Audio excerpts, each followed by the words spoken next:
Mis queridos amigos, qué alegría poder estar con ustedes una vez más y poder continuar con esta serie que me tiene copado, porque es maravilloso descubrir y pensar y analizar este personaje extraordinario que se llamaba Bernabé.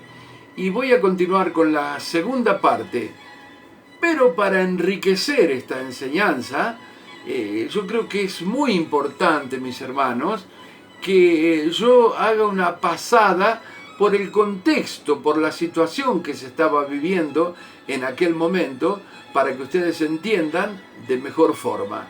Entonces, en aquel momento en Palestina dominaba el poderoso imperio romano y los judíos no tenían ninguna soberanía y no tenían ningún derecho.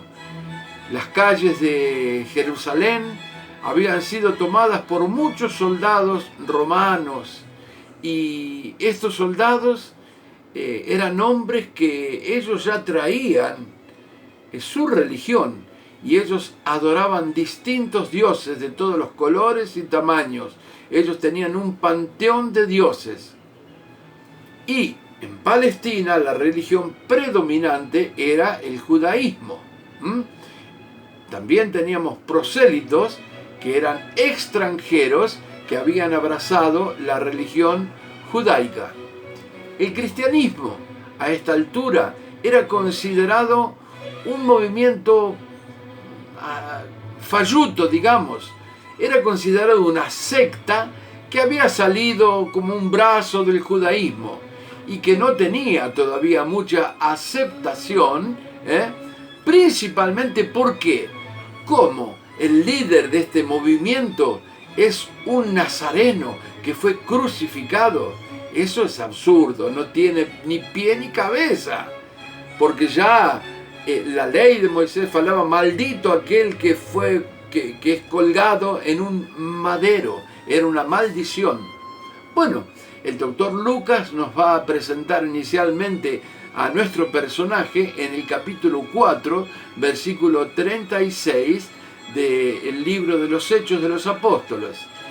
Y las informaciones que da de este personaje no son muy extensas, son breves, pero nos dan mucho contenido. Primero nos dice que era un levita que se llamaba José, como ya mencioné ahí, que le habían puesto el sobrenombre de Bernabé. Bueno, él era un levita. ¿Qué significa que era un levita? Significa que él formaba parte de una familia de sacerdotes judíos. El versículo también nos dice que él era de la isla de Chipre. Bueno, no tenemos ninguna información, ignoramos los detalles de cómo él se convirtió de la religión judía para el cristianismo. Desconocemos eso, pero probablemente en una de esas festividades que sucedían en el templo de Jerusalén, judíos de todo el país llegaban a Jerusalén para participar de la fiesta. Y es muy probable que en la fiesta de Pentecostés, que nos relata el libro de los Hechos,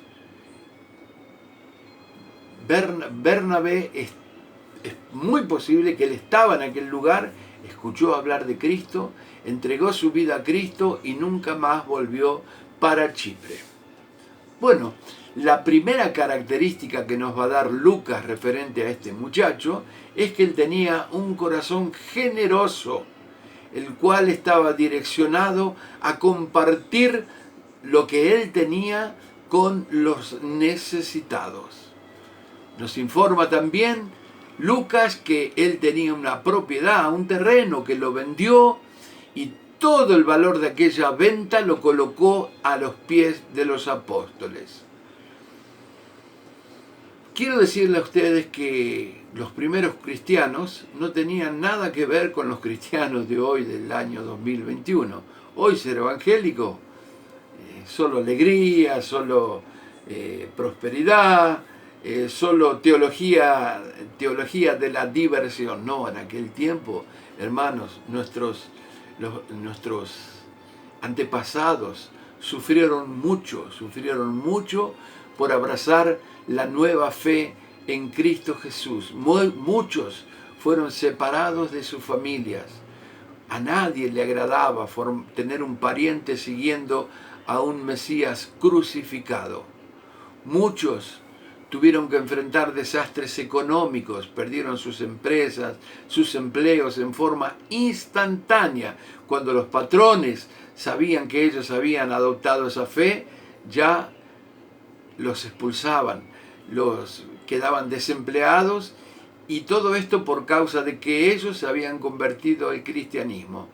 Esto los perjudicó mucho a los muchachos, a los jóvenes, a la gente que pasó a acreditar en la resurrección de Jesús.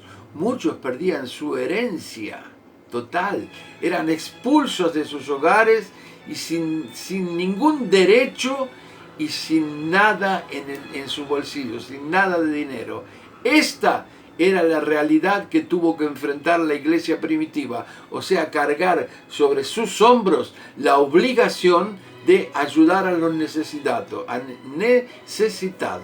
La comunidad cristiana a la cual Bernabé pertenecía era llena de ternura y recibían y abrazaban con todo amor y cariño a los necesitados. La necesidad de un hermano se transformaba inmediatamente en la necesidad de ellos. Esta era una comunidad cosmopolita. Significa que en el grupo había gente de dinero, con una buena posición social, había gente más pobre, obreros, y también había esclavos. De esta mezcla surgió un cuadro maravilloso, dotado de lindos colores y una belleza inigualable. Esta iglesia que estaba naciendo, que se estaba consolidando, hizo una cuestión muy especial de ayudar a las viudas, a los pobres y a los necesitados. Pues como sucede hoy en nuestro tiempo actual, el hambre era un flagelo que estaba presente. Mas, gloria a Dios, aparece un hombre como Bernabé, que coloca su dinero, lo que él había conseguido vendiendo su terreno, su propiedad, lo coloca para aliviar la necesidad de los pobres y para aliviar a aquellos que estaban dispuestos a vivir por el Cristo crucificado. La naciente iglesia, hermanos, no disfrutaba de mucha abundancia y paz. Desde el primer día, sus antagonistas, sus opositores, fueron al extremo contra ellos, con mucho odio, con mucha violencia y con piedras también, como en el caso de Esteban, que en otro momento estaremos hablando, que es un personaje fundamental. Muchos escapaban de sus hogares. ¿Por qué escapaban? Para preservar sus vidas, dejando sus casas. Muy parecido con lo que sucede hoy en muchos países, como Venezuela, como Siria y tantos otros lugares, que tienen que dejar sus casas y dejar todos y ser refugiados en otros lugares. Por tanto, mis hermanos, vemos aquí una característica de nuestro personaje, que era un corazón desprendido para ayudar a las personas. Él no estaba aferrado a las poses materiales que él tenía, como, yo tengo una casa, tengo un auto, tengo una casa en la playa. No, él no le interesaba eso. Era un hombre que consideraba que el mejor pan que podía comer era aquel que comía en compañía de los necesitados y de los pobres. En mi caminada, mis hermanos, conozco a mucha gente que son creyentes y otros que no lo son, pero tienen una característica, tienen un corazón grande para ayudar a los necesitados y están dispuestos a despojarse de muchos de sus bienes para ayudar a otros. Infelizmente, lamentablemente, también conozco gente muy pobre, muy pobre, pero con un corazón egoísta y con mucha avaricia.